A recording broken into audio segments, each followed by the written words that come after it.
would be very Thanks. I'm Tom Seppala, and I'm the chair of the philosophy department here at Portland State. Your hosts tonight and tomorrow. So it's a very special treat for me to welcome you all to the first Oregon High School Ethics Ball and tonight's associated event.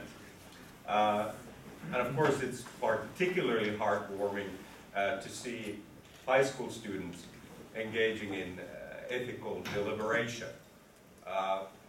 Some here might disagree in the front of the room, but not everyone needs to know about the fine points of genetics, say, or genomics, the facts and theories, but everyone needs to grapple with the ethical issues that they raise. So maybe I'll qualify and say at least every citizen or informed citizen needs to do that, but especially our future decision makers, the high school students in presence and competing tomorrow. So it's that idea or ideal of an informed citizen or citizenry that inspires and animates the events today and tomorrow. So thank you all for coming, being here, and spread the word and the argument. So another distinct pleasure to introduce the panelists today. The topic is genomics and the future of humanity. So from the center we have our own Josh Fost, who's a professor of philosophy and also teaches in our general education program and teaches specifically freshmen. So in addition, he's a specialist now in disruptions of stagnant learning traditions. Right? So Josh Fost. Here we have Greg Fowler, professor at OHSEB and PSU School of Community Health.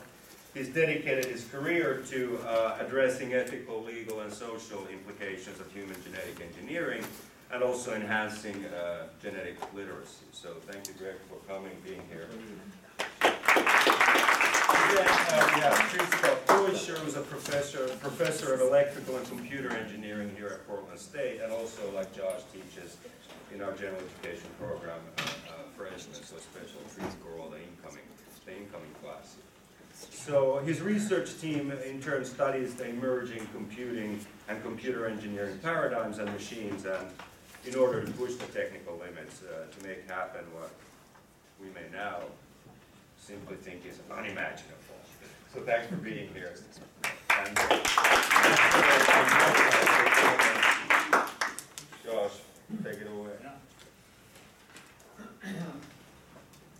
All right, thanks Tom, thanks Alex, thanks all of you for coming. So I hope I don't speak too quickly.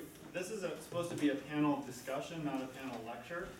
So what we'll try to do is I'll speak for just a few minutes. Greg and Christof will do the same. And our goal is to get some content on the table for those of you who are not familiar with the ethical issues surrounding genomics. Just sort of try to lift everybody up to some kind of common platform of what the technologies concerned are, and hopefully what some of the interesting ethical problems are. So we'll each speak for a few minutes, and then at least half of the time, so 45 minutes or so, we want to involve you the same way you would be involved in a classroom, or really in the ethics bowl itself. And that means not debate, but constructive thinking aloud and thinking together to try to puzzle through these issues. So be thinking about questions that you might like to ask. I at least will try to provoke you by saying perhaps taking a contentious position, maybe devil's advocate, but I won't tell you that. So be thinking about questions that you want to talk about. So what is genomics? Very briefly, it's the science and technology of genomes. So every organic living being on Earth has a genome, is built by a genome. So this is a technology of enormous breadth and significance. There are many, and it's exploded in the last 30 years. So there really are new issues that people are confronting that have never arisen before in human history. Just to give you a few examples, we can measure genomes. This allows us to try to discern the genetic causes of certain diseases, and this raises a whole range of problems. Who should we test? What should we do with the information we get? There are information privacy questions. There's also the question of, can we modify genomes in people and other things? And the answer, of course, is yes, we can. When should we do that? If you have a genetic disease, the obvious cure would be to change your genome. This is called gene therapy. It's increasingly a possibility, but still very cutting edge. What would it mean to cure not just the person who has a disease, but also to affect their sperm or their eggs so that their children didn't inherit the disease? That would be an interesting question. Is that ethical to change not just yourself, to treat not just yourself, but to all future generations that you might give rise to? Then there are questions about individualized medicine, so-called pharmacogenomics. The idea here is to tailor medicines to particular genomes. People all around the world suffer from adverse drug reactions because they get drugs that are very coarse measures. So wouldn't it be nice to have medicines where somebody would measure your genome and say, oh, it looks like you're going to react better to the following antibiotic or the following anesthetic. Can we do that? Yes, we can do that. Should we do that for everyone? We can't afford to do that for everyone. Is this going to be a problem of only the rich people get the good medicine? That sounds like that's going to be a problem. So that's just a very brief survey, and Greg and Christof will give you more examples. I want to become concrete now and give you an ethical principle and a problem raised in genomics. And the simple fact in this case is that I, at least, don't know how to think about this problem. I've been reading some papers in the science and philosophy literature, and as far as I can tell, other people don't know how to think about it either. So maybe you can help us figure it out. So here's the principle, and then I'll get to the problem. The principle is people, we call it bounded autonomy. What I mean by this is bounded freedom.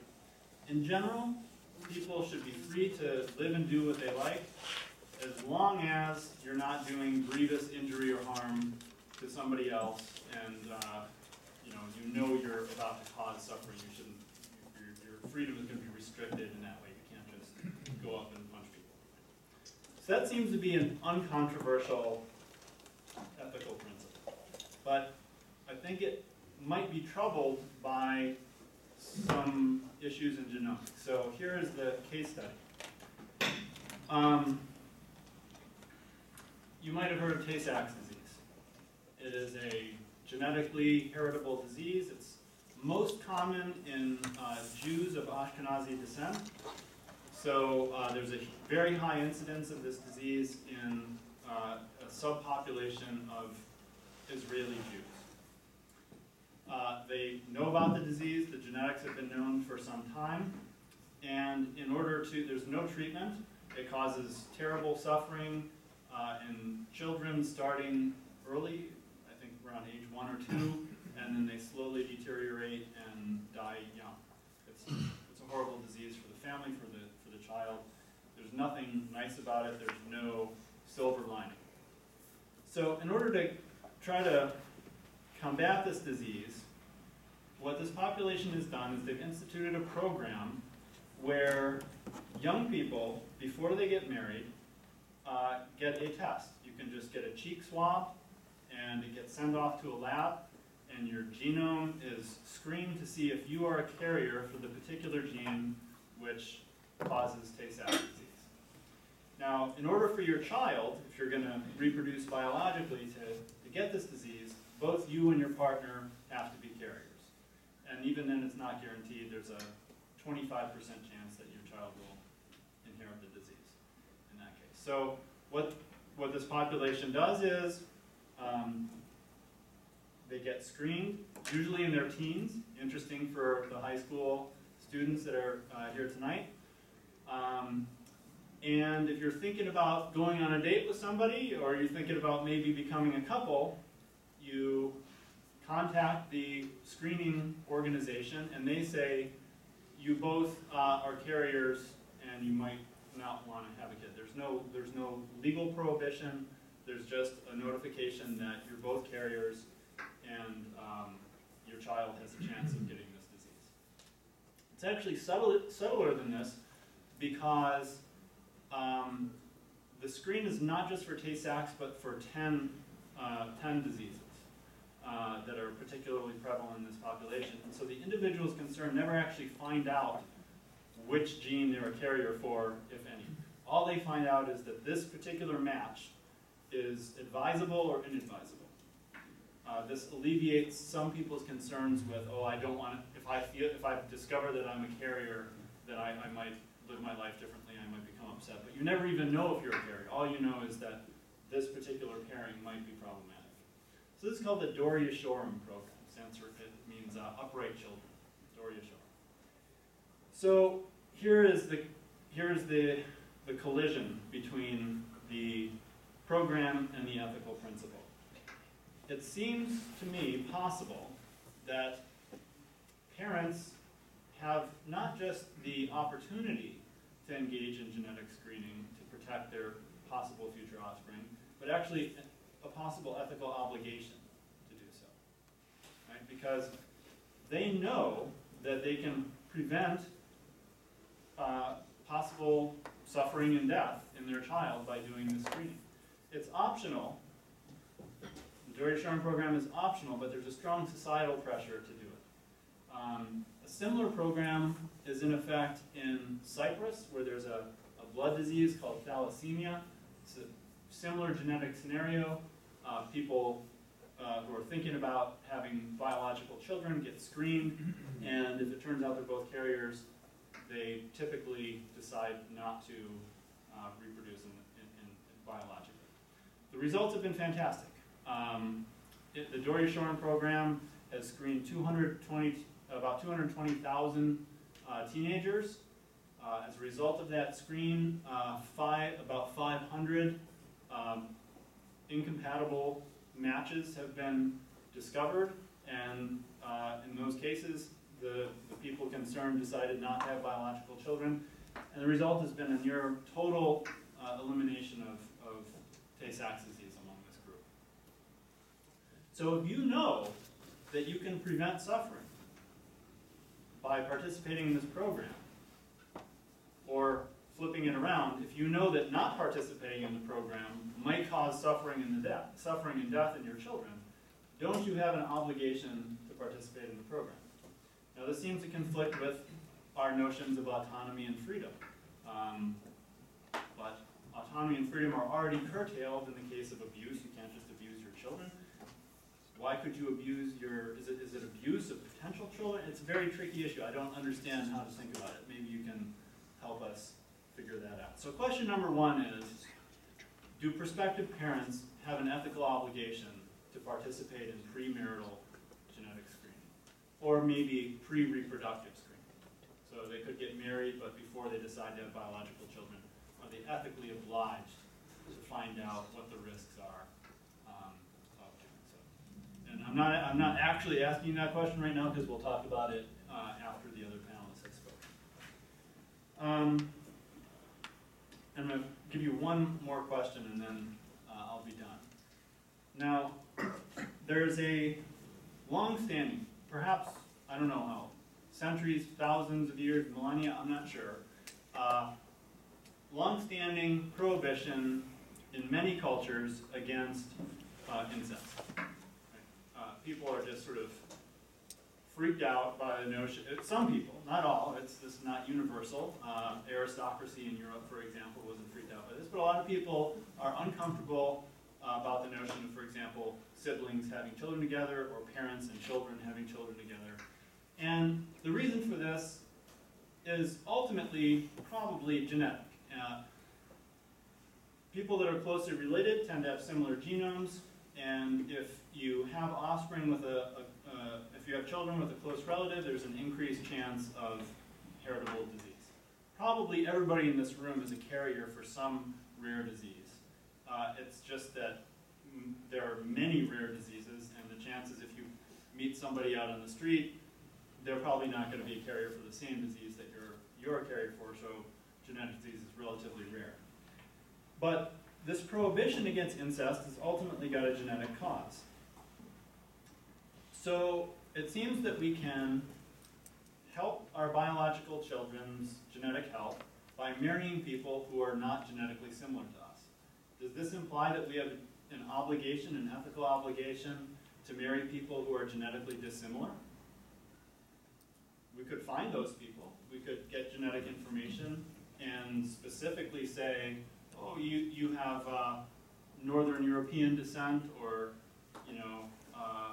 Southeast Asian descent.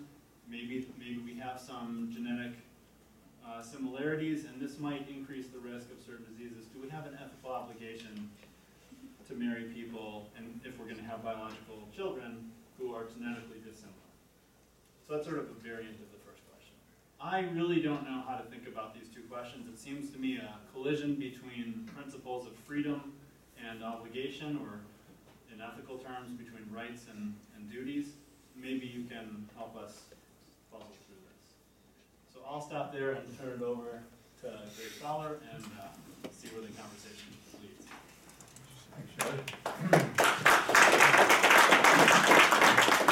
I think it's perfectly clear we need to have a dating service that compares genomes.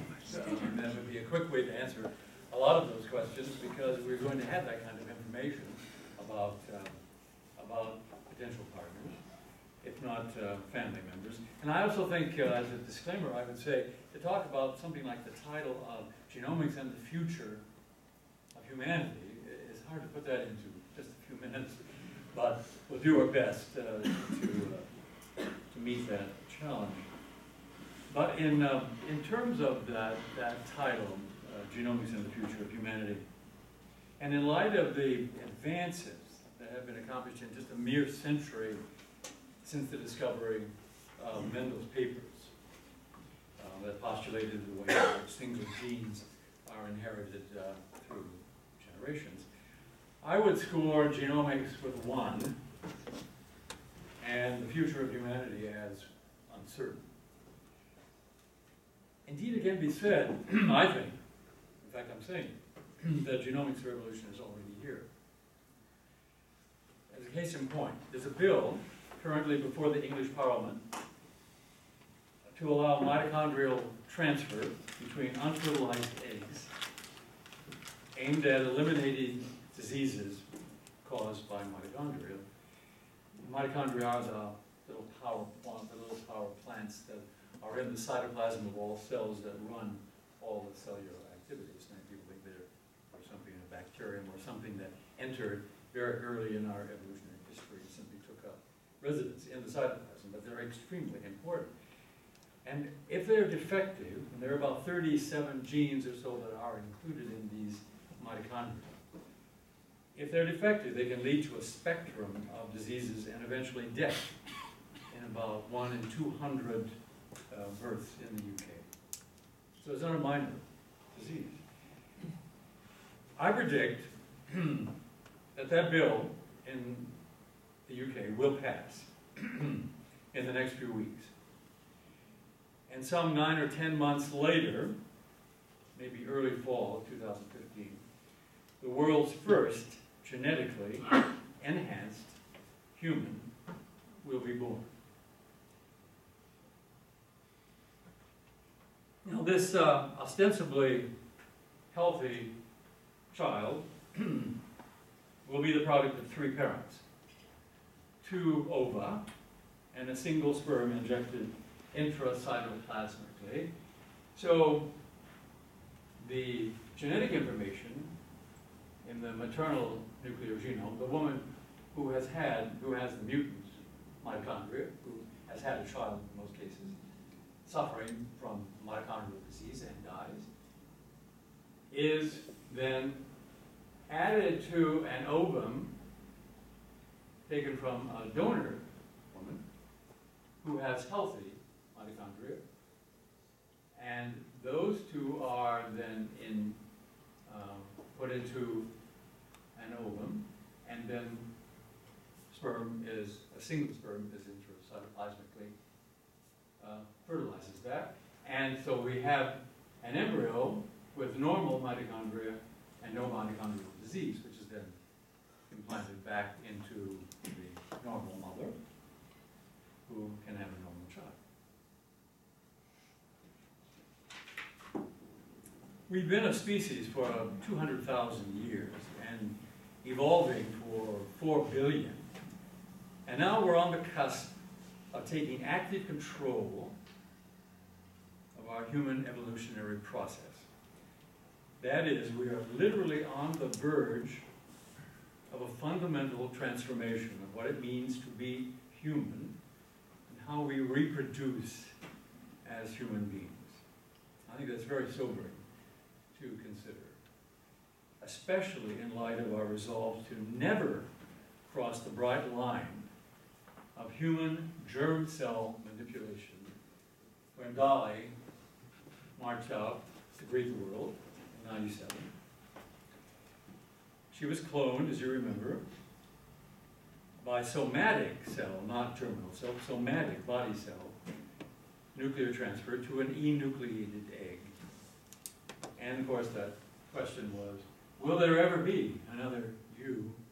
And I think for purposes of why we're here tonight, the question more appropriately is, ought there to be another you? Also in '97, the dystopian film, which I suppose everyone here in the class and the group has seen, if you haven't, you really must, prompted us to think about the future of humanity in the form of a world where superior human traits are decided in a petri dish prior to conception. Now that's a very standard, I shouldn't say nothing in genomics is standard, but it is used in many cases. We call it pre-implantation genetic diagnosis. So we look at an early blastocyst stage, take off one cell because it represents mitotically all the other cells in that blastula, and we analyze it, look for particular markers, biological genetic markers that may be in the family, and if that one cell shows that that marker is there, that embryo is discarded, frozen. That's a huge ethical issue as well. By the time that these two events, that is Dolly and Gattaca, occurred in '97, 6 decades of research in molecular biology had already occurred. And signal among those experiments, that research, was the discovery and the elucidation of the DNA by Watson and Crick in 1953. The genetic code comprised of these pairs of chemical bases of adenine, thymine, guanine, and cytosine, coding for proteins by way of the processes of transcription and translation, referred to as the central dogma of molecular biology. Of course, there is no central dogma of anything, especially when it comes to genomic science. We know much more now, it's much more complicated, but it does encapsulate what really is going on in terms of the DNA to RNA to protein.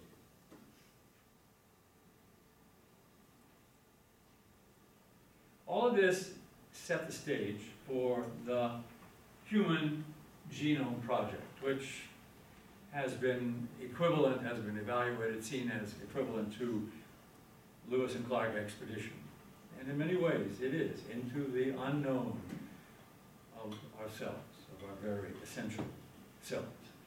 That was launched by NIH and the Department of Energy, sort of competitive, in 1990 to achieve 3 important goals. To provide a complete sequence of the DNA, 3 billion base pairs, and new tools to obtain, store, and analyze the data and then create, for the first time ever, really, in a major scientific endeavor, an ELSI program. That is not to study cows, that is ethical, legal, social implications program. It's a kind of watchdog to keep the research clearly in the public interest.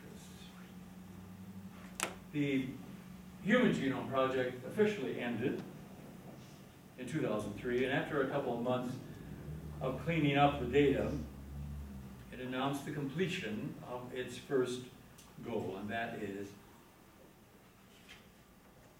a complete sequence of these 3 billion base pairs. Where every biological typo, every misplaced comma or transposed letter is uncovered. And with that, the term genomics was officially introduced into the lexicon of biological science.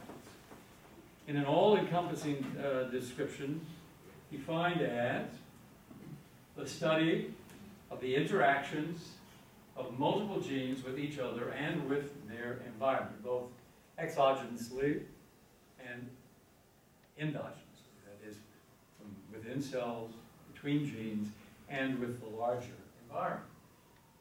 Like, for example, where you live, that is both pre and postpartum, the air you breathe, what you eat and drink. It does put Ebola, I think, in the recent Ebola scare into some sort of interesting framework, because what we're doing to ourselves is much worse than what our genes are doing to us when you consider the obesity deaths, the tobacco deaths, the alcohol-related deaths. But nonetheless, I say to my students, it's perfectly clear you can't control anything. What's happened, what sort of the uterine environment in which you gestate is already turning genes on and off, depending on what you're eating and when you eat, when in the gestational period and so on. So we really have very little control over any of what we're doing. When you really think about what Josh was saying about predictive tests and so on, it's a very complicated and vexing area.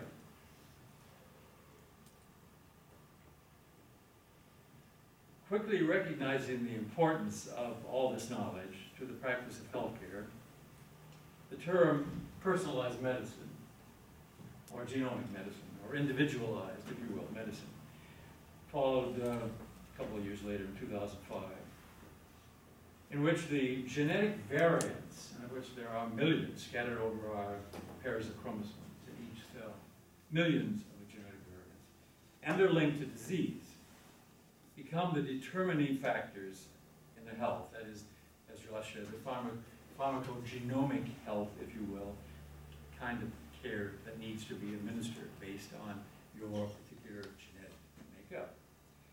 And now 9 years later, it's being discussed in the halls of legislative power, notably in Obama's State of the Union address. Earlier this week, he pledged to seek, quote, hundreds of millions of dollars to support this endeavor. But it is not really going to be coming to fruition for decades before we really have the full extent of genomic medicine in the clinic. There have been some notable forward movements in that arena, but not enough to make general statements that we're now at that point in personalized medicine to make huge differences. And all of this work up to this point is really related to, as Josh pointed out, the cost of a whole genome sequence. It started out with $1 billion about 15 years ago. And the first candidate, that is genome sequence, who do you think that was? About Watson. And he said, there's only one thing I don't want to know, if it's possible. I don't want to know if I have a predisposition to what? Alzheimer's. That was the most frightening area of all. Huntington's probably is close in terms of prediction, but And so we continue to drop that billion-dollar price tag each year, and now we are very close, very, very close to $1,000. So what happens in genomics is going to be largely dependent on reducing the cost so that it makes it available to all. One thing I think is so incredible about genomics, it is a classic interdisciplinary scientific enterprise. It draws on a vast array of bioinformatic approaches to retrieve and analyze biochemical and biological data, and of course it includes very much the social sciences and the humanities. And the human genome sequence does indeed belch out a huge amount of data. And it is what we call the big data problem. It's sort of like coming at us like water from fire hoses to try to be analyzed. And you can imagine, if everyone in this room were to have a whole genome sequence of 3 billion chemical bases, it would be a lot of information to analyze and make any kind of conclusive statements about. What we really need are the kinds of now initiatives in Great Britain where they're looking at 100,000 people in a biobank situation, all of whom will have whole genome sequencing.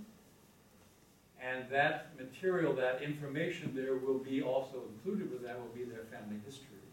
All of the information about them, who died when, and all sorts. This kind of data is what we need.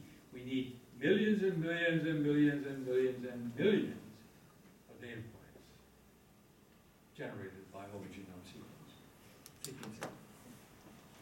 Genomic science also produces a lot of vexing ethical and social issues. The current one that's hottest, I would say, of all of these that are listed, genetic discrimination, race and genetics, health disparities, huge issue. A huge issue. Who gets a heart pacer at $30,000 a pop? Who gets an in vitro pre-implantation genetic diagnosis at $10,000 to $15,000 a pop? And so it's definitely a science of the privileged, of the wealthy, the ones who always have the best health, the ones who have the most money. Access is a huge issue. Duty to contact with information. Who gets to know? When do they get to know? What are the limitations on how that information should be transmitted? Direct-to-consumer genetic testing, we all heard of 23andMe. Everybody in this room could have a whole genome sequence now if you wanted to have it done by one of these companies. They could tell you have a propensity for excessive earwax and a number of other important sort of things that you will need to know. But when it comes to really determining your propensity for, say, cystic fibrosis or for any of the major diseases, certainly not the common ones like heart disease, cancer, and so on, we're not at the point where we can make those definitive statements, but yet people are primarily now using genetics and genetic testing for genealogies, or ancestry tests. And what you find out, I took one before I spoke to a group of Chinese physicists, and I thought in some way I was speaking to the converted, right? I mean, they know more about their family histories than anyone in the world, but what I found out was that I was related to Marie Antoinette, along with millions and millions and millions and gazillions of Europeans. So, I mean, I think that ancestry tests leave a lot to be desired. But what is really important, and what is the hot issue now in the field, is predictive testing in children, and most notably in newborns. So that particular kind of testing is being done, and in fact there are 3 or 4 universities now at the behest and the funding by the NIH, the National Institutes of Health. They are looking at ways in which this can be done appropriately and ethically And so we're not looking at all of the genomes, but they're looking at, and what it's now, and you expect any technology to drill down more and more, looking at the exomes. Those 20 to 25,000 genes that each of us carry as humans that actually code for protein. And it's those proteins, those tens of thousands of proteins running around in our bodies that make us human, carry on all the biochemical reactions. So it's those particular areas. It's only about 1% of the human genome is involved, about 30 million sites. Base pairs. So these, what we're trying to do now is look at the exome. Just look at those particular parts of the newborn that are coding for proteins and therefore are involved in diseases, the common diseases. Now, I think there are about 50 or so newborn testings of diseases at this particular point. States vary. But the real question is, are we going to be doing this as you know, newborn screening is a public health issue. So you don't really have an option to opt out. I mean, it's just done routinely with a heel stick at the time, right? At the time of birth, everybody in this room had it if you were born in this country. And the analysis goes from there. And so to do a whole exome sequencing involves a lot of issues.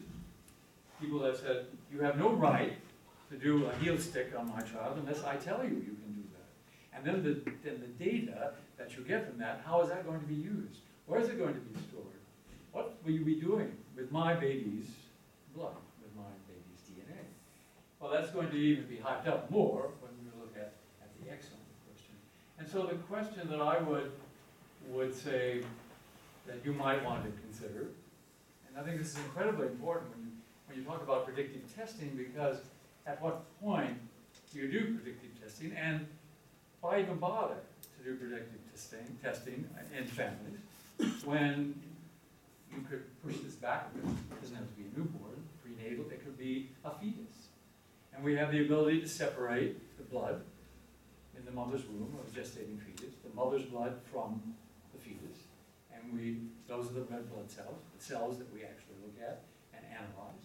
Pieces of the fetus also fall into the mother's bloodstream, and those can be separated. It's a new test that just appeared a couple of weeks ago. We can look at those and test them as well. So, should universal screening of what we call the next generation screening, that is the next level of sophistication, shorter, less expensive, more accurate, of newborns become a routine, that is a public health part of public health. And if so, an immune gene or genes associated with the disease might not be treatable, at which point in that child's life, this is a question of an ethical and knowledge question, should that information be divulged by the parent, and under what circumstances? You know, in a way, you just keep pushing back and pushing back and pushing back. You could say, we really don't need to do any of this testing at all now that we have a new technique called CRISPR. It's a bunch of endonucleases that can be applied to a person's blood. We can see the DNA, look at it. We can go to particular areas where we know there are errors occurring, which we can distinguish from the genome sequencing, like molecular scissors, by using families of endonucleases. This has been done in mice. Everything starts with mice. Seems like stem cells, and human stem cells as well. And clip out those areas. Go away. And then what's inserted in that empty space are the known sequences. Well, that's pretty fantastic when you think about what you can do in terms of curing disease. Just apply it eventually. It will be applied. You know it will be applied to humans. And there's the problem. Or maybe there really is a problem at that point. Cure diseases toward what end? It's a multifaceted sort of issue. There are many families who discover that they have a disability and they want a child with that disability. I'm thinking of a dwarf, achondroplastic dwarfs. They don't want to have a normal child. They want to have another one like them. Or parents who have a deaf child. ethical questions in the back. And who has the right to make that decision? So I think with the mitochondria, we sort of began with the mitochondrial transfer stuff. It has to do ultimately with the dignity. I think a dignity issue, an issue of dignity, of human dignity. That's where you go with anything. Who can decide? So I think that as we move into the future, given the astonishing speed with which all of this science and technology breakthrough has occurred in a mere 60 years since the Watson and Crick discovery of DNA, how will the next 60 of ongoing research determine the future of humanity? And at the same time, responsibly address the daunting, I think, social and ethical challenges that lie ahead. Well, I say, what lies ahead is what already lay in the past. And it's typical, I think, of all great quests for knowledge. And it's basically a continuing and compelling marathon,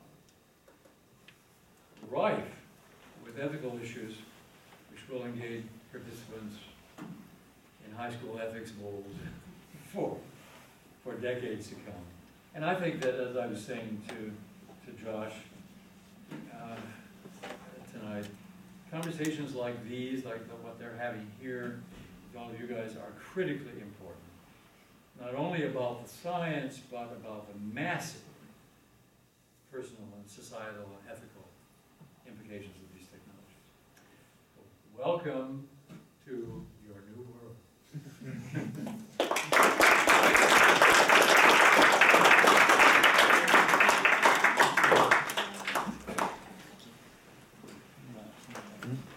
No, thanks. Not that one right now. Rather just wait till I got it. All right, I'm going to look a little bit more into the future and talk about enhancement. Enhancing humans in their physical, intellectual, emotional capabilities comes with a lot of risks, but also with a lot of opportunities. H stands for Humanity Plus, or Human Plus, and it's the symbol that the so-called transhumanists use.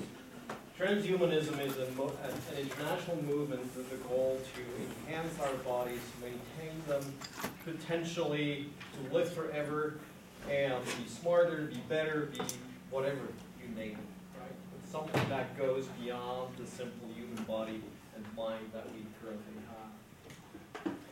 Before we look a little bit more into the future, I want to look at today and give you two examples of things we already do. How many of you had coffee? Right? Many of you. You've enhanced your capabilities, your mental capabilities. I just had a coffee because I felt a little tired, right? It helps me to stay awake. I'm enhancing my own body by taking coffee, by drinking coffee. How many of you wear glasses? Right? To me, perfect example, about 60% of the population wear glasses. Right? We're enhancing our eyes, we're enhancing our bodies to see better. Right? And it's not even fancy technology, right? So that's another example. Tattoos, right? Okay, it's visually enhancing our bodies. We've been doing that for thousands of years in different forms. What's the next step? Maybe it's electronic tattoos where you can text on your friend's skin, right? This is less of a technological issue in these days, it's more of a social acceptance issue.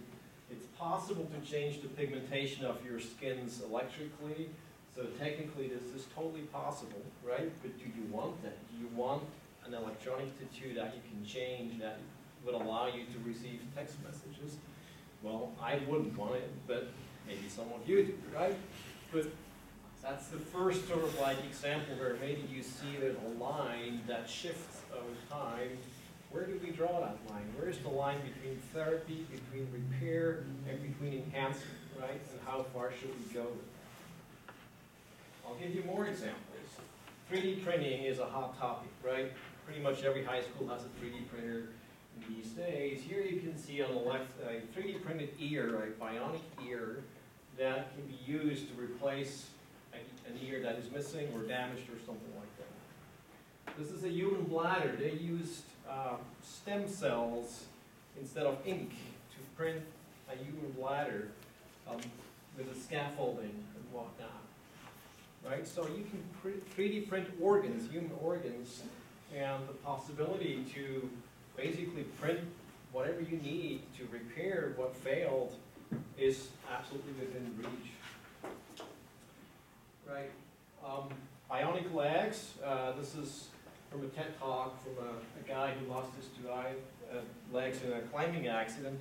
But again, where do you draw the line between enhancing and simply repairing, right? What if athletes start to enhance their bodies with parts, third leg, fourth leg, who knows, right? Whatever it is, but if you start to think about enhancing your body, well, where's the limit, right? What if you have to compete at school with children that have some sort of neural enhancers that make them more smarter, that make them help memorize things better, right? How fair is that? And where would we draw the line? And also, who would pay for that kind of thing? You can barely see that. Maybe this is Darwin. This is a petri dish of E. coli. A couple of years back, a group at UC San Francisco bioengineered the genome and modified it so that these E. coli bacteria, and there's thousands of these guys in that petri dish, so that these E. coli act as a photoreceptor. Right? They're not photoreceptive at all by nature, but they bioengineered these so that if you shine light on them, they basically store that information. So it's a form of bacterial portraiture. Right? How cool is that?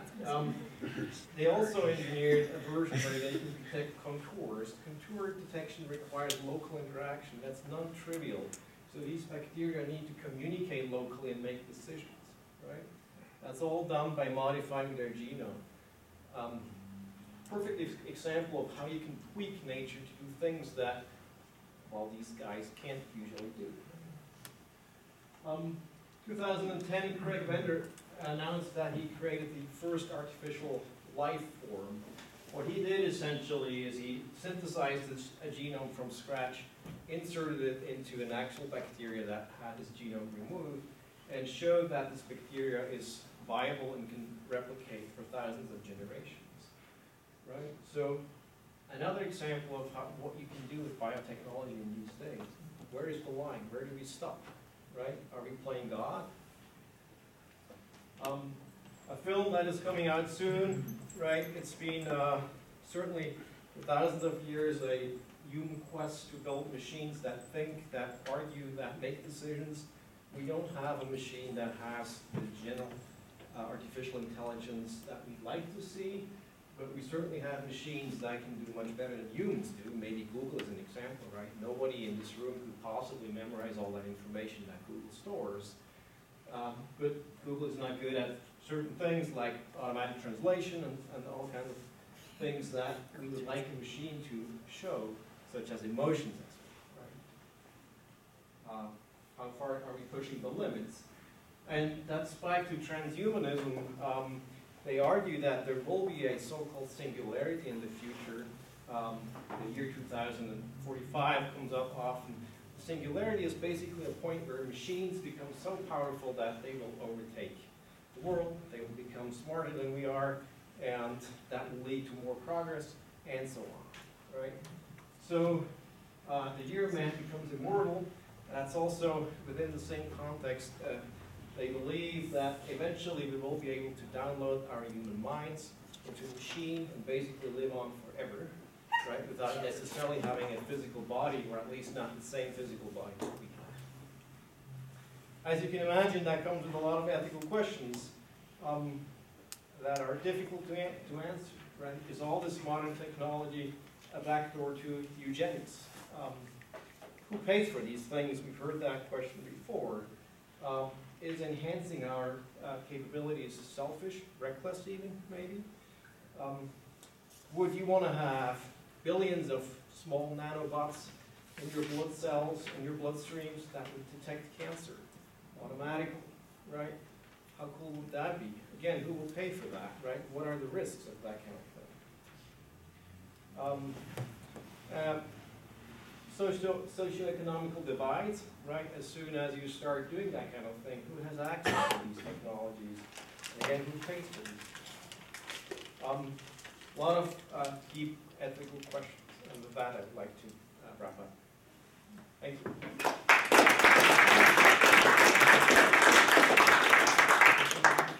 Okay, so this is the point where the classroom flips. And now we'd like, if you'd like, to hear your questions. Maybe you can help clarify our confusions. Help us answer any of the questions raised by any of the three of us. We've got plenty of time to have constructive conversation.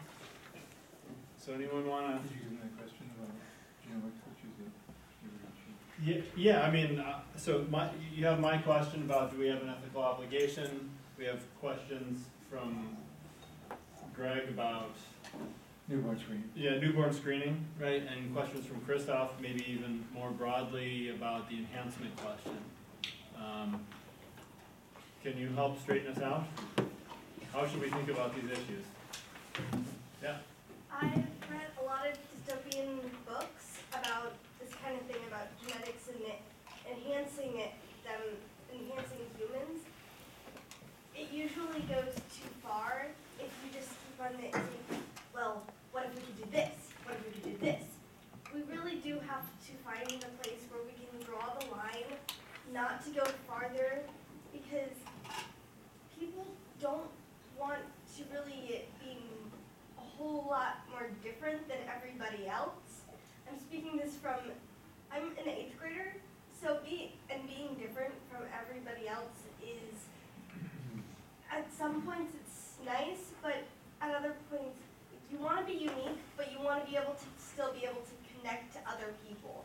Because if you can't connect, you don't really feel like you belong. And when you don't feel like you belong, you don't know what to do. I mean, I'll take it up, but that's a great point. Thank you for raising it. So, fitting in. I mean, it's been a long time since I was in 8th grade, so I only barely remember this problem. But you know, I think you're right. I think that some people might find what one person wants to do to be too alien for their own taste. But Christof had the example of a tattoo that, I mean, Portland is a great city for this, right? Yeah. So some people are perfectly happy having facial tattoos and spikes sticking out of their head, and although that alienates them from one group, it is almost a membership card for another group. Maybe something similar will happen with, if you're thinking about genetic enhancement, maybe people will use this to actually make their own tribes, right? And there's almost no limit to that. And if the technology is widely available, it'll be largely up to the individual. So I don't think anybody's really worried about forced genetic enhancement. Yeah, I'm just saying that the person should make the decision for themselves, Yeah. and someone else shouldn't make the decision for them. Now, do you think there's a limit, if as long as it's driven by choice of the individual, should they be able to do whatever they like with their own genome? It really depends, I guess. I don't know. It really depends on what they believe, because everyone has their different things of what they believe that they should do, and then everybody else has their beliefs. So. Well, I think that actually we have no control over this. I mean, Mary Shelley wrote about this in Frankenstein, right? Industrial Revolution, Frankenstein foods, and so on. We have choices, I suppose, at some level, but science and technology will move forward unalterably. to do what it does. And then we're left always trying to catch up to the ethical aspects, what should have been done, what ought to be done.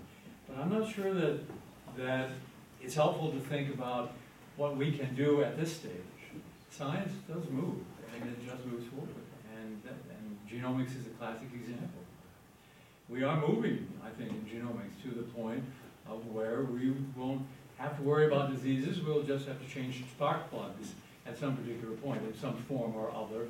That's what's the matter with you, is that particular thing. But when we can take a whole genome sequence and have it identified by our pharmacist at the local store, and says these are, I believe, depending on, as a full function of the genes that I see that are expressing themselves at this particular point, you need this particular thing. It's no longer going to be take 2 aspirins and call me in the morning. It's going to be very much a specific pharmacological, early on, suggestion as to what you need to do, and later there'll be things that will correct it at the same time. And people are going to have to pay attention to what they need You have to- specifically. You have to know about it. You have to be able to make informed decisions, which is why I said that these conversations are extremely important, that we begin to think about now. It's going to be affecting you and everyone in this room, but you particularly. Josh, do you want to? Yeah, with regards to newborn screening, I think that most of what they test for are usually an issue with metabolism. So like phenylketonuria or maple syrup urine disease are those are you can't metabolize certain amino acids, and so that has to be identified as early as possible because it builds up and wreaks havoc on the brain and leads to lifelong disability. So with things like that, I think it is important to that it's identified as early as possible. And with I don't know what you call testing. Is it penal testing if it's before you conceive? So there's Like testing the parency for carriers? Yeah, so there's carrier testing for, in the Door Your Storm program I mentioned, that's before marriage. Yeah. In the case that Greg was talking about, you can, for couples that are using in vitro fertilization, if you have a bunch of embryos in a dish, you can test them before implantation. That's a lot more expensive, and Okay, well, I think it's just being practical. If you know that you have a higher chance of being a carrier, then you should know you have this chance that this might happen. As I think about the way in which people will be making these decisions about how much to affect their genomes, the genomes of their children, in vitro or what have you, it seems like there is a perception of things that are negative or bad, and our judgments hinge upon what we consider to be bad. Now, something like Tay-Sachs, it's fairly straightforward and clear to most people that's not a desirable trait, but oftentimes the perception of what is a detriment to us, and if we remove it based on that judgment, we might actually be doing ourselves a disservice. Now, there's certain kinds of suffering that we experience as humans, getting a disease or a virus or something that can be beneficial to us, and some viruses are actually beneficial to us, right? So it's in part like a foreknowledge problem, or do we have enough knowledge to really make a good informed judgment about that? It seems like there's no consensus in the human family about things that are considered universally bad, barring a few things like indiscriminate murder of innocent people, right? So it seems like quite a formidable challenge for us ethically to come to a consensus about those things. yeah, I mean, I can think of 2 examples directly applicable to the point you raised. So I portrayed Tay-Sachs, and so did you, as unequivocally bad. However, there's speculation that carriers of Tay-Sachs are slightly resistant to tuberculosis. The children who have 2 copies of the Tay-Sachs disease are doomed. But parents with just 1 copy of this gene might have a slight advantage over non-carriers. Another classic example in that same of that same type is sickle cell disease and sickle cell anemia. Prevalent in Africa. The reason for that is if you have 1 copy of the sickle cell gene, you have a pretty strong resistance to malaria, which is the most deadly disease in human history. So it's very possible to naively, and maybe if we didn't know that, we might just blunder ahead and say, let's get rid of sickle cell disease, and if we had gene drives 100 years ago, we might have just eliminated this gene from the human population, whereupon all of Africa gets malaria and dies. The second extension of this is genetic homogeneity is dangerous. Even if it doesn't cause a disease, if everyone is the same, we're potentially susceptible to global pandemics. Genetic diversity is what stops that. It's why you don't want all the elephants in the world to be descended from a population of 10, because then an elephant flu can spread throughout the world and kill them all. Same thing with people, and so even if we consensually agreed on what we thought the right genes were, and then everybody got them, maximally fair, we've now created a world of genetic homogeneity, and we're in trouble as a group. Behind you, yeah. Yeah, I think branching off both your comments, I think it's an issue of selection and taking a sort of bottom-up evolutionary selection process and trying to make an engineered top-down process where there's a bit of opaqueness. Like you pointed out in your slide, the genes express themselves within an environment, and evolution is a process that is developed over a large time scale. And makes it very robust, just even statistically. And I think there's a huge problem when you start to take that process and make it top down, where there's lots of interdependent parts.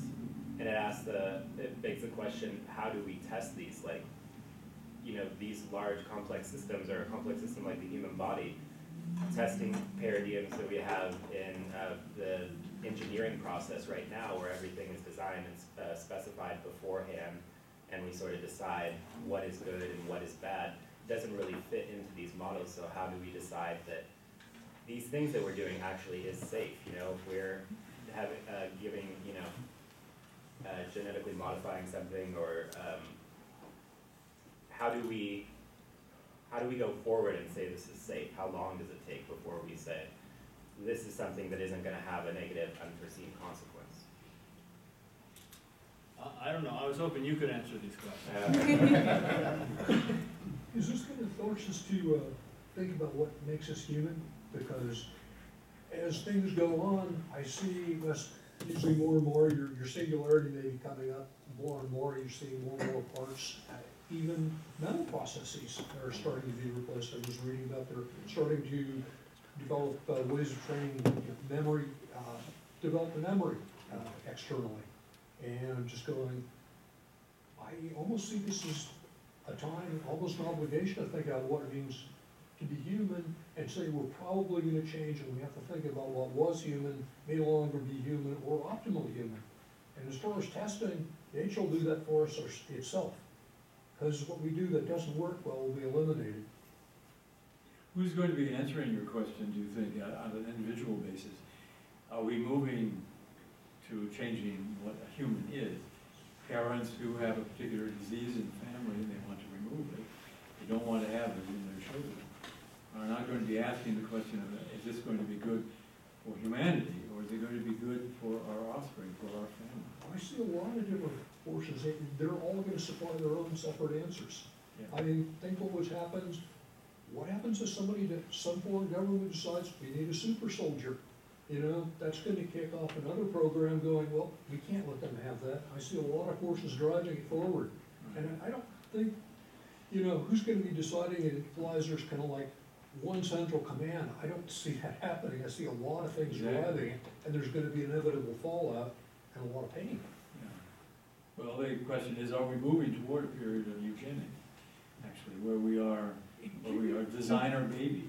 Well, can you define that for me a little? Because eugenics to me meant, originally meant good genes, and the idea is we'll build a better baby, and somehow it got subject, and it's a horrible thing. Now, can you straighten that out for me a little bit? Well, it's just basically the negative and positive eugenics, that is, to reduce the fertility of those people who simply have a propensity, who will show on the basis of their family, that they're going to have negative effects. Oh, that's the bad eugenics. Yeah, the bad. As opposed to good And the good, eugenics, yeah. which is, we'll build super. And the good, that's definable too, exactly, what is a good eugenics program? I mean, you know, who decides what's a good eugenics program? But that's really where all of this is going, maybe not at the governmental level, certainly, but at the individual level. Yeah. This is, I came up with this a while ago, but it happily related to a lot of the comments that just got said. But I thought an interesting question is, if we move into privatizing genetics and genetic advancements in transhumanism and things along those lines, what responsibilities do we have or obligations do we have as individuals and on the governmental level to protect citizens or from potentially dangerous genetic operations? So say you have a private corporation that creates a genetic enhancement and wants to run studies on it or run trials on individuals. Is their consent enough to run an untested genetic trial on who becomes the test subjects, and how do we deal with potential dangers of enhancements on a genetic level? I don't know, you tell me. Don't we have pretty good models already? I mean, in the way we test new drugs? Is it that different from that? I mean, you start with animals, you expand up, and, you know, there's always risk, but you try to minimize the risk and you carry the process forward. And In the back, do you have an answer to this? Can you help Oh, us? no, I have a No, different it's a question. separate question. Can anyone answer this? Can anyone answer this particular question? I just, to echo that, informed consent is pretty much the gold standard, but if there's not much information, if the test is defining information, then there is no informed consent. I mean, that's gonna come from the test, so individuals may jump in, but how informed was their consent? It wasn't. That's the purpose of the test. Yeah, you never really know. And with experiments on people. Oh, is someone? That might actually, the idea that the rich will have vastly greater access to this might actually provide some help in that. Some billionaire who's willing to throw himself into incredibly dangerous genetic experiments, I mean, you will benefit from that in the long run. And if it means just humanity is waiting on the brink, waiting for people to jump at that, I mean, it's not particularly unreasonable, and as long as we'll continue to function, we'll continue to gain from that at some level eventually. There's one thing to add, then I'll get to you. So, we do genetic experiments on ourselves every time we have children. We just do it blindly, right? or mostly blindly, right? Every time two people decide, hey, let's have a kid, those two particular genomes have never been combined before, and you don't know what's going to happen. And sometimes, usually it's fine. Sometimes it's not fine. And so one of the strange questions here is, how could having more information be a detriment? And, you know, if these people had more information about their own genomes, then presumably they're just more informed. On the other hand, they're also more powerful, and they might be able to do strange things. Like you might be able to choose a partner in order to produce an offspring with a particular genotype, or at least with a higher probability, and that seems strange. Well, for starters, everybody in this room should do a family history. That's just what you should do. You should just know what your family has, what diseases are in the family. You can make much more informed decisions, and that's still the gold standard, really, for making predictions and making the right decision. So in back? Yeah, So I have a question, and we're talking about genomic results and just picking and predictive testing, and we're just assuming that we're just gonna make a snap judgment as to, oh, like this is they should live or they shouldn't live. So I was just wondering what you think genomics, assuming it keeps going forward as it has, will have the impact it'll have on the issues of assisted suicide and abortion. Kind of loaded, but. Wow. So what do you mean? Can you clarify what you mean by what impact it'll have on assisted? Like, let's just take assisted suicide. What's the connection? Sure. So we're assuming that genomic testing gets advanced to the level that it's not readily accessible but reasonably accessible, and so someone finds out they have a degenerative disease and they don't know what to do with that, and that does happen now, but as it becomes more and more prevalent, I was wondering if that would maybe fast track legality of assisted suicide, or would it make it more contentious? Yeah, so strangely, I was just before coming down here, I was reading a case study, which I could actually dig up if people want to know. It was a family that had a history of polycystic kidney disease, and because of this family history, I think there were 4 children who decided to get tested, and they all tested positive. This is a so-called autosomal dominant disease, which means if you have even one copy of the broken gene, you're going to get the disease, as far as we know, notwithstanding interactions with the environment. So there were 4 children. They got tested. They were all positive. One of the children promptly killed himself. The other 3, so another one sold his house, divorced his wife, and left his family so as not to burden them with his disease. And then the other 2 the other one did nothing, and so they made huge life-rending decisions. In one case, suicide. Right. As of 20 years later, none of the 3 survivors had developed the disease. So this is a new problem. Maybe you don't want to know, and some people explicitly don't want to know. They're afraid of the impact the information will have on their life. Some people want to know. Then there's like, if a parent knows, does the parent have an obligation to tell their children? The questions is multiple. But for example, Huntington's is a classic one that leads often to suicide, when individuals know that they have the gene because all they need is one copy and they will get Huntington's. But there are situations in which people who want to test their newborns for the gene for Huntington, but they don't want to know if they're carriers. And that presents a really unique sort of ethical issue about how do you design experiments, how do you keep the information sacred or separate from what the parents want to know, and still provide the evidence that they need for the kids. So that, I think, is a real bizarre twist on where we are with this future. Especially with Huntington's, symptoms usually don't begin until you're 40 or 50, so usually after you've already had children.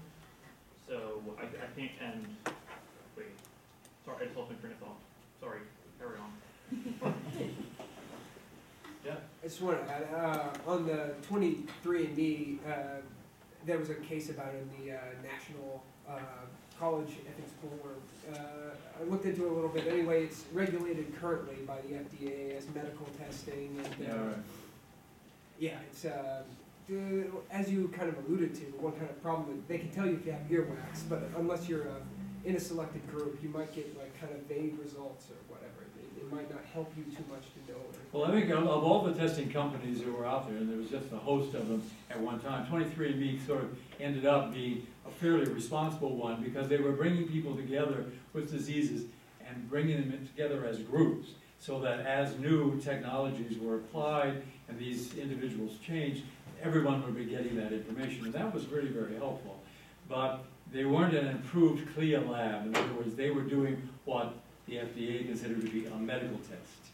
And they were not able to do that. So they went abroad and are doing what they do in the UK now, primarily ancestry testing. But still, it had responsible aspects to it. It wasn't just on the fly. Let me throw a philosophical question out there, since one I haven't figured out the answer. Earlier in the comments, there was something about enhancement, that nobody's going to force anybody to undergo an enhancement. And you know, bioethicists have often talked about treatment versus enhancement, where treatment is medical and enhancement is something else. But in Christof's talk, I mean, he mentioned glasses. And my view as a parent who doesn't give their kid glasses, or the kid needs glasses, is irresponsible. And given how important it is in this particular society to see, I'm not sure I would get adverse to forcing parents to supply their kids with glasses. I could probably be a point of abuse not to do so. Let me just give another kind of example. I'm sure there are real world examples people can fill in here. Imagine your child has some sort of condition where he or she will most likely die in his or her early 40s. But there's a relatively simple treatment, say a diet, that will reliably add 20 years of life to your child. Now, the treatment enhancement becomes, I mean, it's kind of a murky distinction in a lot of ways. But my intuition is if you had that option with your child, you would be a terrible parent if you didn't give them that treatment.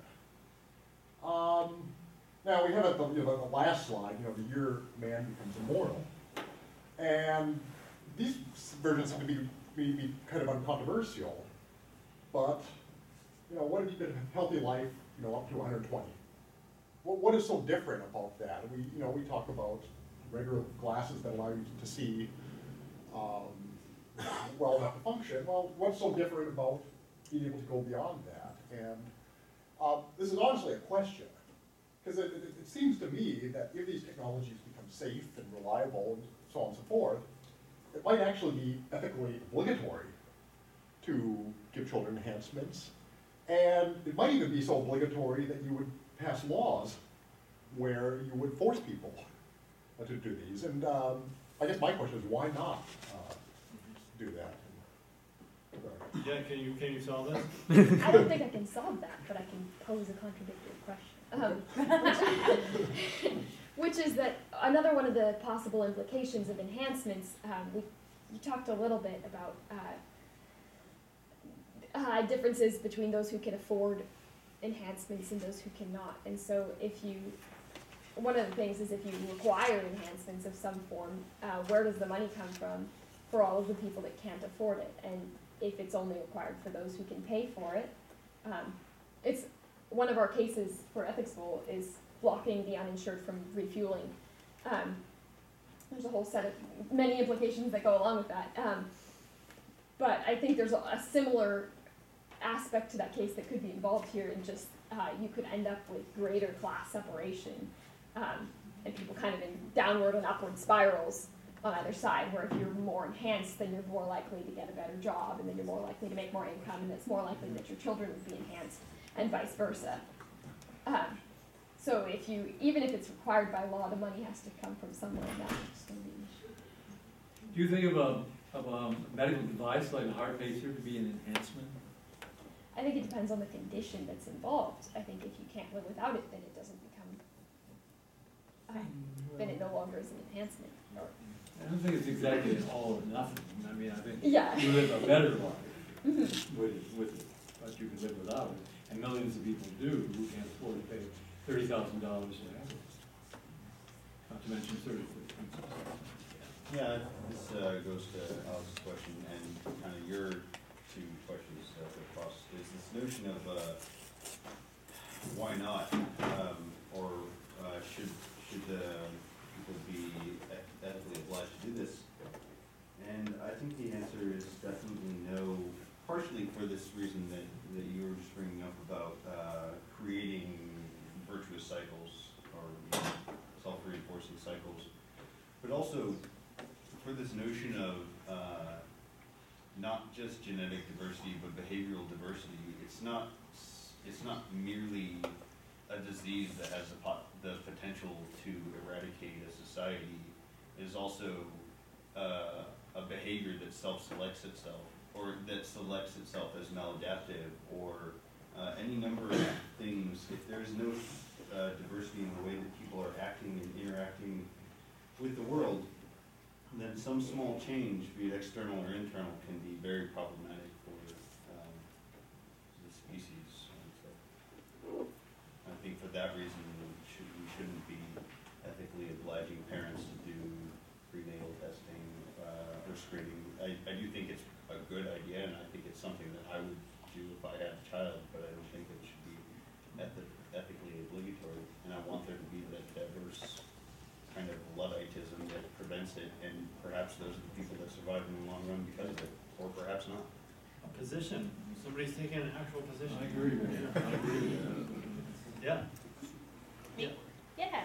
I think that, oh gosh, where do I go from there? I don't know if I'm necessarily opposing your position, but I'm presenting an alternate idea, because my sparks flew when I thought of the preconceiving testing. And I think that not only from a self-centered, I want my child to be healthy perspective, but from a world perspective, one of our cases talks about this year immunization programs. It references immunization programs as covers for CIA or covert operations. And so what we were talking about earlier is the potential to eradicate a disease, right? So what if you could do that genetically through genetic testing, not only for your child, but for everyone on the planet? And so if you're part of a select group of people who, maybe there's 100 people, and if just you 100 people never have children, then the disease will disappear. Like, are you ethically obligated? I think, from my perspective, if I was one of those people, I would say yes, we are ethically obligated to not have biological children so the carrier gene disappears. And I think that that's something that people should take into account as well. So I think with major diseases like that, it might really be an issue, but or there's an ethical obligation there, but then the question comes into play of who holds that information and all the other implications. But I think in that specific scenario, that's something that I would argue is a huge push for the obligation for genetic testing. You two need to hash that out. Yeah, don't forget. I don't know. I'm just wondering, I'm going to say this real quick, what connection is for the testing and for altering your genome so that you don't pass on certain diseases and everything like that is correlated or connected with vaccines? Like the idea of some people being like, I don't want to have a vaccine, they just have some weird ideological reason why they don't have a vaccine. I mean, is there a good connection here? Like, can we use that as a test case? Yeah, I had the same thought. I mean, it looks like with measles, we might be on the cusp of a societal shift where you can't reasonably opt out of the measles vaccine. It's hard to tell exactly which way the social sentiment is swinging, but looking at the news reports lately, we'd almost got rid of measles in this country. People die of measles. It's a very nasty disease, and now due to a prioritization, at least in this country, on individual autonomy and medical autonomy, a lot of parents have decided not to immunize, and now measles is coming back, and children are going to die. And pediatricians are saying we won't work with your children, we won't have your children as part of our practice if they have not been vaccinated against measles. I heard there's a lawsuit now too. Yeah. Yeah, I'm sure there is. Always one in the wings, right? Oh, yeah. I think we have time for 2 more questions, Josh. Okay. Different people haven't spoken up yet. Yeah. So in the measles case and also in the case that you were talking about, having to do with Tay-Sachs disease, I think you have to raise a question about who are the individuals that we're really talking about.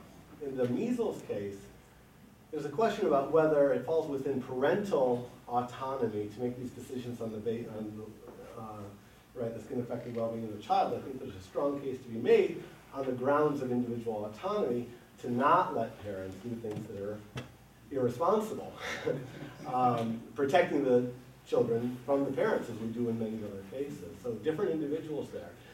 The case of Tay-Sachs disease is a little more complicated because you were suggesting that there may be an ethical obligation not to produce children who are going to have this disease based on some principle that you should reduce suffering or something like that. But of course, the children who are suffering, it's not as if you can create those children minus the disease. You're creating different children, presumably, or simply not creating the children who would have the disease. And the question is their non-existence better than their existence with the disease? Yeah. And so I think that that's a question that therefore can't just be based on some kind of utilitarian.